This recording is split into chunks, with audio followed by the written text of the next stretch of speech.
Goa government चलता ते पळयत जाल्यार म्हादईचेर घाला पण डेफिनेटली घालतलेच।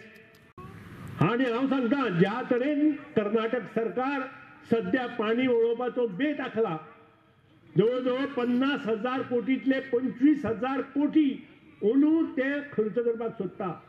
तुमचे कडेन कांय जायना, तुम्ही धरणं नाही, तुम्ही साधे बंधारे, आम्ही तरी बंधारे उभे केले, तुम्ही साधे बंधारे सुद्धा मानू शकना, कारण एक बंधारो धारबांदोड्या काल काय पयर हाडयलो। अशें जर प्रत्येक कडेन जर तुम्ही करपाक लागले जाल्यार कशें जातलें? प्रत्येक आमदारान त्यातून भाग घेवपाची आवश्यकता आसा।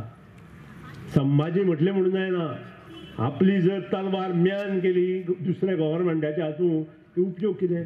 सगळ्या गोंयकारांनी उठाव केल्याशिवाय आणि दडपण हाडल्याशिवाय हो प्रश्न सुटचो ना। जर तर सरकारान आणि सगळ्यांनी मिळून तर हे आंदोलन करत जाल्यार केंद्राचेर आणि कर्नाटकाचेर दडपण येतलें।